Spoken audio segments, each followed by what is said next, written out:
5 years. That's how long I was with a girl named Sarah. And when she cheated on me, I thought my life was over. I thought I'd never trust anyone again. But looking back now, getting cheated on by Sarah after 5 years together is honestly the best thing that has ever happened to me. I know that sounds insane. Stick with me, because by the end of this video, you're going to understand exactly why. But first, let me take you back to the beginning.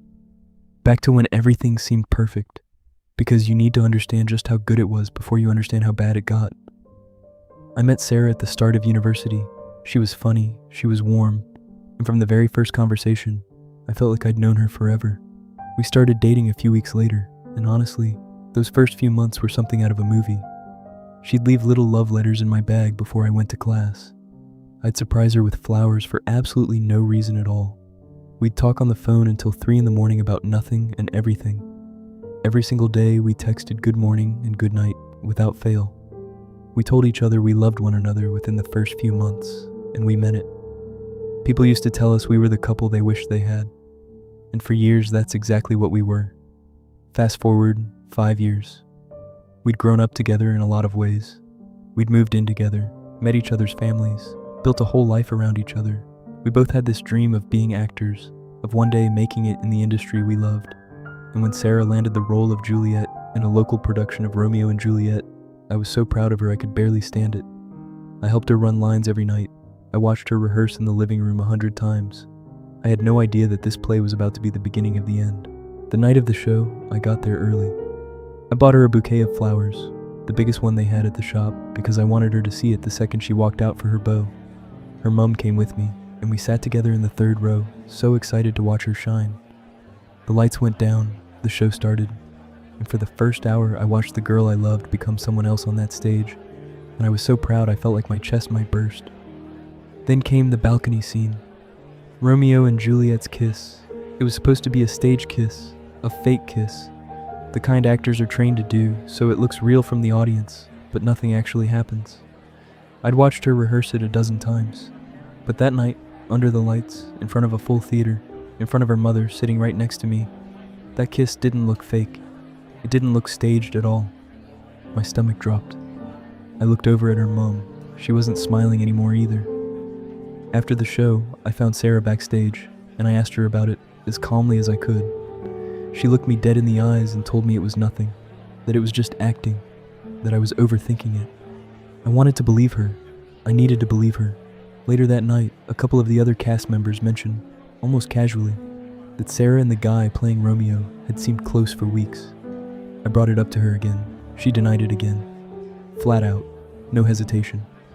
And here's the embarrassing part. I chose to believe her anyway.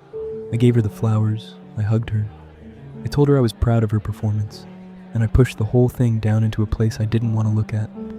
5 years builds a kind of trust that doesn't want to break, even when it probably should. The next day, something shifted. Sarah barely texted me back. Calls went to voicemail, but her phone would show she'd been active online minutes before, sometimes seconds before. I told myself it was nothing. I told myself she was just busy, just tired after the show. But days went by, and it didn't get better, it got worse. I stopped sleeping properly. I couldn't finish a meal without my stomach turning. I kept replaying that kiss over and over in my head, kept replaying her face when she denied it. I went from a functioning person to someone who could barely get through a single day, checking my phone every few minutes for a message that never came. A week went by like that. 7 days of silence dressed up as being busy. 7 days of me quietly falling apart while trying to convince myself I was overreacting. And when I turned onto her street, I saw them. Sarah, sitting on her front doorstep next to the guy who played Romeo, their hands together, laughing about something like it was the easiest thing in the world. 5 years of my life, sitting right there in front of me, in about 2 seconds flat. I got out of the car and walked straight up to them. I don't even remember exactly what I said, just that my voice was shaking and I was asking her how long this had actually been going on. She didn't deny it this time. She couldn't. We screamed at each other on that doorstep for what felt like forever. 5 years of memories unraveling in front of a stranger who used to be a stranger and was now the reason it was ending. And then it was over, just like that. 5 years, done, on a doorstep, in the middle of the afternoon. I don't remember the drive home. I remember the weeks after a lot better than I'd like to. Weeks of barely leaving my bed. Weeks of crying at the smallest reminders, a song, a smell, an empty side of the fridge. I felt like the person I used to be had disappeared along with her. Eventually, a friend convinced me to get away for a while, so I booked a trip to Paris, mostly just to put distance between me and everything familiar. I remember standing underneath the Eiffel Tower, looking straight up at it, feeling completely and totally lost. I kept asking myself the same question over and over. How do I come back from this? How does anyone come back from this? So I started writing my story down, just to make sense of it. And then I decided to share it. And that decision is the entire reason I'm sitting here telling you this now.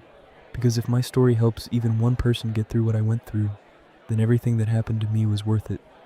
That's why it was the best thing that ever happened to me.